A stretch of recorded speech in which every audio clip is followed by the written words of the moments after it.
Michael Storm, anarchist of comic books and co-owner of Amazing Fantasies here in Topeka, Kansas. Wherever you're seeing the video at right now, take a moment to give us a like, elbow that like button, kick it, smash it, click it, tap it, whatever you got to do to make that thing respond to you. Let us know that you're out there. Let us know that you care. Even if you don't, even if you decide that you don't like the video after watching it, you can always take it back. But do it now before we get into it. You see all these all these boxes, all these books right here?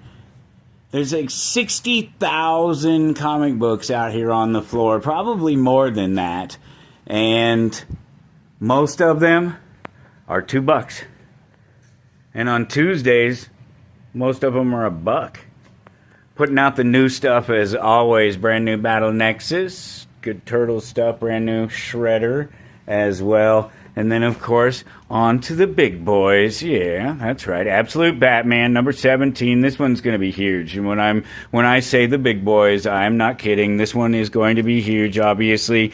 We know who that is. That's Pamela Isley. That's Dr. Isley. That's one of the greatest characters in Batman lore. That's Poison Ivy, and she's making her debut. And, man, is she something else. And she's not, I don't know, man, if you can even call her the highlight of the book, because there's a huge surprise at the end. Brand new Vertigo title, another one to go. Bleeding Hearts was last week. This is a fun zombie story where the brain isn't the big thing, it's the heart that they want to eat.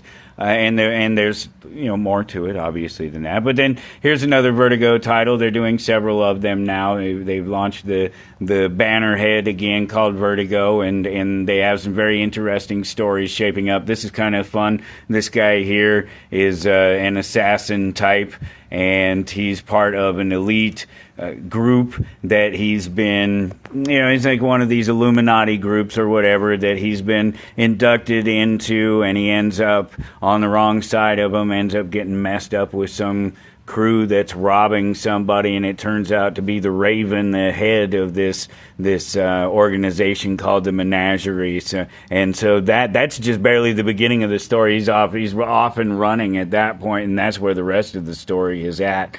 World's Finest, this is great. I had to point this one out because this is like an Elseworlds title right here. You notice this is not Superman, this is not Batman, and it's Dark Mirror. That's the name of the story, and it's this story where these guys, they're not good guys. they're not good guys by any stretch of the imagination. Dan Mora, amazing cover right there. Have a facsimile of the Batman Adventures, the 64th page special that was called Mad Love, that introduces really the lore behind the Harley Quinn character.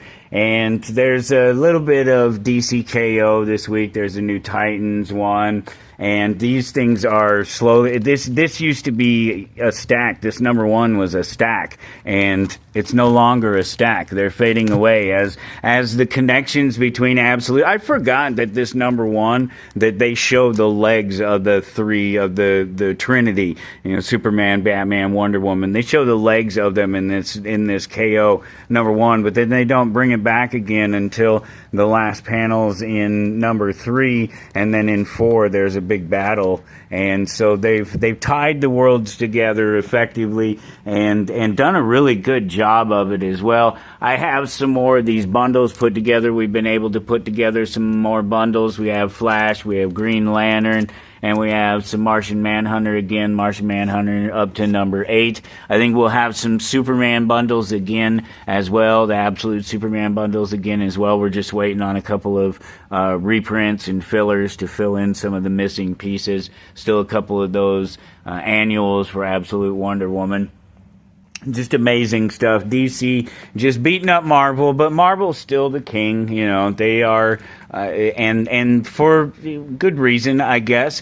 People want them to succeed, and sometimes they do better than others. A bunch of number ones finally from Marvel this week. It'd been kind of dry for a little while. Deadly Hands of Kunlu, and this is Generation X-23. You have, obviously, X-23 of Laura Kinney right there, but then if you don't know, this is Scout. This is her little sister, a clone of her that's not quite as old as her. And there's all this Shadows of Tomorrow storyline is running through all of the X titles right now, including this Wolverine Weapons of Armageddon. This is brand new, #1. So that one's in there. This is part of the story, obviously. It even says so. Does one of these actually mention it? It doesn't, but I can tell you that what's happening is that they're finding out that there's somebody out there doing genetic testing again on mutants, and they're trying to, one of the things they're after, of course, is the healing factor, and so that draws Wolverine back to the Weapon X facility in Canada, and some interesting story happening and shaping up in there, but it all ties in. All of this stuff ties in. Here's Inglorious X-Force. I still have a #1 of this. I think the #2's already ordered, but there may be a couple of them around. Shadows of Tomorrow again, Uncanny X-Men #24. This is new. Great, Where Monsters Dwell. Love that. And some of these too, the Hell's Kitchen covers. There's a few of these this week. Just great. Jubilee cover. Fantastic little reflection in her eyes right there. Of I guess an undead vampire kind of guy. Oh, hey, I wonder if it's that guy. I wonder who that is. But it's all tied in. Wolverine here, because this is part of it as well. Shadows of Tomorrow, that's 14, 15, 16. You see Puck right here on the cover, so this is some version of Alpha Flight, right, that we're looking at right there.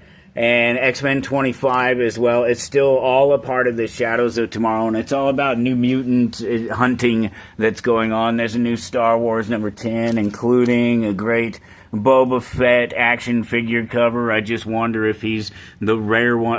Obviously, you can't go around the side of the bubble to look at him, but I wonder if he's one of the rare ones with the lines instead of the dots. And if you know your 1990s Star Wars action figures, you know what I'm talking about. Ultimate Spider-Man #24. That's it. It's over. It's done. But not really. It is the end of the title, but it's not the end of this. They're still going. The Ultimate Endgame goes to 5. Wolverine is done. Ultimate X-Men is done. Maybe they may all be done at this point, and we're just waiting for Ultimate Endgame to finish up now. But they've already talked about how there will be ramifications from this Ultimate Endgame thing that reverberate throughout the rest of the normal MCU, at least the paper version of it anyway. So we'll see how that all plays out.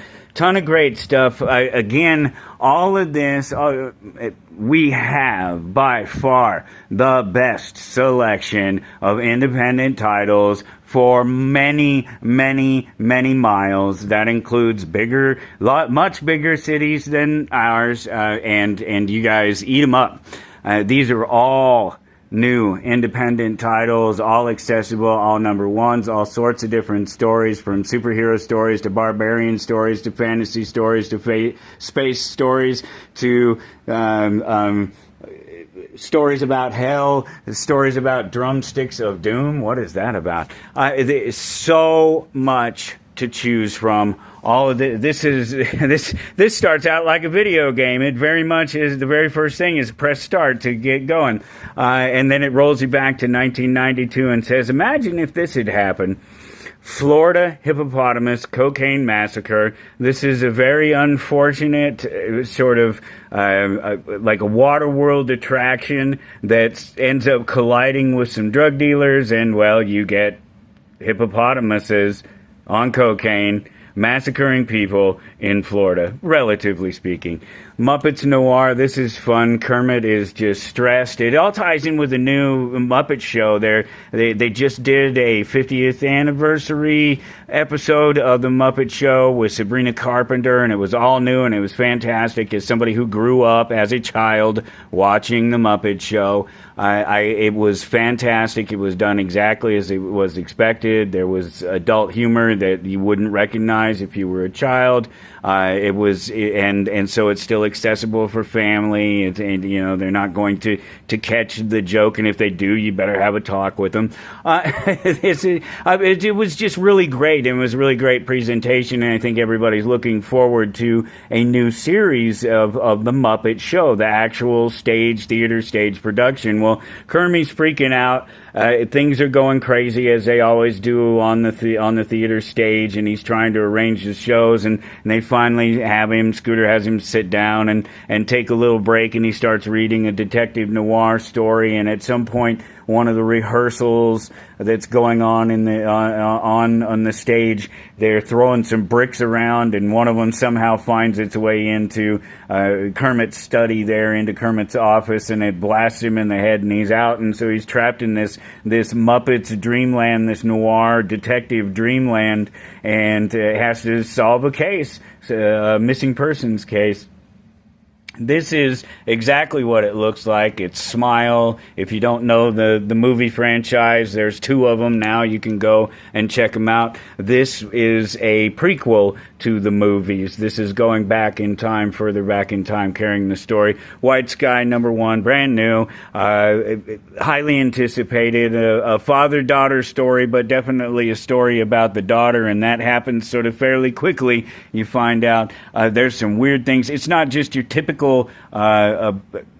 sort of post-apocalypse kind of storyline. There's something else going on, something deeper going on in there. Just to point out a couple of things, new G.I. Joe #19, couple different covers on there, including these headshots that are continuing that they've been doing. Transformers UK Compendium 1. This is that big fat book that I told you about last week. This is the last one. I had 3 of them last week. They're all gone. And I presumably that's one that I could order you one if you wanted to, but that's my last one of those. Mega Man X #1. They had a 0 here a few weeks back, and he's just Mega Man is all over the place. Still got a couple of Spirit of Shadows, still some Escape from Skull Island. There's a new Vampirilla Armageddon, New Darkness, new stuff everywhere. Here's the book you can win if you're on the poll. I believe this is 1 in 25 of DC's KO #1, and that's all. If you're just on a full poll, somebody will randomly be chosen, and that may just appear in your poll. Quick note about these. I don't know if you know this or not, but some of the best stuff right now is happening in things that you wouldn't necessarily pick up because you're not thinking about them and because nobody else is carrying them. I'm the only one that's carrying them. We, us, when I say I mean the sort of all of us. Savage Sword of Conan Reforged. This is the one where I just love this foil cover, but this is the one where they're redoing, they're colorizing the original Savage Sword of Conan. So that's really cool. If you didn't know they were doing that, if you'd like to go back and check that out. But here is what's more important. This is the current Savage Sword of Conan storyline, the series number 12 or something like that. Yeah, number 12, Titan Press, Heroic Signatures label. It's amazing. Great anthology stuff. And speaking of great anthology stuff, there are the Mad is not here. The Mad will be here. There's a new issue of Mad, and I guess based on the dates, maybe some of the stuff in it is new, but a lot of it is collected stuff. It's like maybe I don't know, 3 out of 30 things or something like that. Maybe 10% of it is new, and that's only judging by.